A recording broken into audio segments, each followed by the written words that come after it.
and today I'm going to be doing a non-spoilery review of Simon vs. the Homo Sapiens Agenda by Becky Albertalli. So I read this book recently. It was one of the books that I read in February, which was exciting. I had heard lots of good things about it. It was a book that I wanted to read for a long time. If you're not new to my channel, then you will know that I'm a very big fan of Aristotle and Dante Discover the Secrets of the Universe. Probably my favourite standalone book ever. I loved it. So everyone's like, if you like it, read this one. Read it, Ren. Read it. Seriously, I cannot keep up with the amount of "you need to read this book" comments that I get now. Like, so many books. So many books. Anyway, this is one of them, and it's not very long, and I thought I'd finished the Lunar Chronicles. I was on a really big sci-fi kick, and I thought I want something a bit lighter, because everything has been really like spacey, which is amazing and great, and I love it. But I wanted something that was like a tone down from that. So much world building, so overwhelming, and I just needed a little tiny break. For those that don't know, this book is about a boy called Simon, and he is gay, but he is not out yet. He doesn't know sort of how to, he doesn't know who he wants to tell first, how to do it, so he is not out, and he doesn't want to be, particularly for the foreseeable future. However, Simon has met another boy who goes to his school on the school's Tumblr page, because apparently the school has a Tumblr page. Tumblr was blocked on the school's computers when I was at school, so times have changed. But he doesn't know who he is, he just knows that he goes to his school, and this boy goes by the alias Blue, and they communicate via email. It's essentially a Cinderella story, but an LGBT version, which is really good. But he leaves when the computer's logged in, or he doesn't leave it logged in, he leaves like when this guy goes to sign into his emails. Simon's is already up, and this guy called Martin sees the emails and sees that not only is Simon talking to someone, that someone is a guy, and he says to him, I want you to help set me up with this girl, otherwise like I'm gonna tell everyone I've screenshot the emails, like I've got them. And Simon's like, oh. And then he sort of goes through this struggle of not wanting people to find out, not wanting Blue to find out that the messages have been seen, not knowing who to tell, not wanting Martin to kind of tell everyone for him, because he says, this is like my thing, this is something I have to do. You don't realise how much of a big deal it is for someone to have to come out, and no one should kind of take that away from you. And it's everything that unfolds after that. He's trying to figure out who Blue actually is. Does he know him in the school, or is it someone he doesn't really speak to?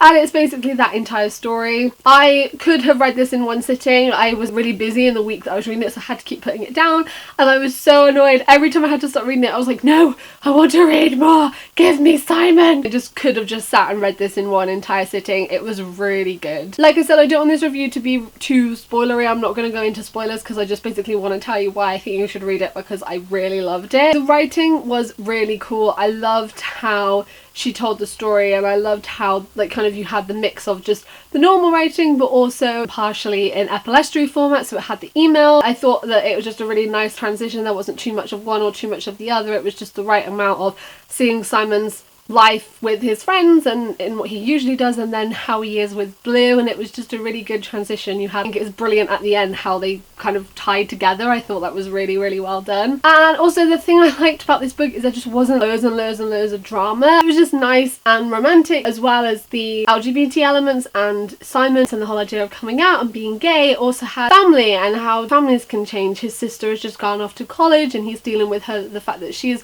far away, and how making most of the time when she's back, and his little sister and how she's growing up and how he's growing up, and then also with his friends and dealing with new friends and old friends, and how to kind of mix the two, which I think is something that loads of people struggle with, having different friend groups and figuring out how to kind of mix them together without leaving someone behind. I think that's something that lots of people can struggle with. And I liked the fact like in this, Simon would realise when things were wrong. He would do something and then would realise, I shouldn't have done that, like I should have paid more attention to that person, or I should apologise, and I should not do this. And I just thought that it was really realistic, like realising that you'd made mistakes and not being never forgiven and it held over you forever and ever and ever, but realising the mistakes you made, talking through it, apologising and saying, I'm really sorry that I did this. I understand it was wrong, I understand why it was wrong, and I am genuinely really sorry. And it was really nice. I also really did love the themes in it. This idea, why is straight the default? Why does everyone just assume that straight and even white? That was really important. There's a bit in this where he's talking about like skin colour, and he's saying about assuming about people being white. Why did he do it? Because white isn't the default any more than straight is, and the whole theme of why is white and straight the main default. He's like, everyone should have to come out, everyone should get to an age when they're like, I'm this sexuality, because it's not fair that straight people just are fine, they just get a free ride. I just really like the issues that were in it. It was just like, that's what it should be. It was just normal. It was just like, this is what it should be like, and it's common sense to think that this is what it should be like. It's true. Why should LGBT people have to worry and worry and worry about how they're going to be perceived because they have to come out, because there has to be this massive thing about it. They have to tell people, they always have to be telling people. And he's saying straight people should as well. Like, it should just be a thing. You get to a certain age and you have to say it, and you have to say it, and there shouldn't be any expectations, there shouldn't be any stereotypes or thoughts or beliefs on how someone should be. And I just thought that was a like really good theme. The ideas of how people are treated in the LGBT community, how gay people are treated, how gay people are perceived and stereotyped. And I just feel like for such a small book, it got so many things in it and so many correct things in it, and she spoke about so many important things, which I think we should continue speaking about once the book was finished. And I just thought it was really just important. I just thought it was an important book. It just had loads of different themes and elements and stories and lives, and just it felt real. It felt like realistic growing up and learning and relationships and friendships and family and LGBTQ plus issues and what LGBTQ plus people deal with and what they experience and how people treat them. I thought it was really good and really important, and I think, yeah, I've said for a short book it covered so many things, and I thought it was really good. And it was able to cover these things and still be romantic and still be happy and still have those lovely elements to them, and it ended in such a lovely way. And I really liked this book. I loved Simon. I really loved the fact that he wasn't like built up to be perfect. He had these flaws, he had to learn from things, he had to grow from things,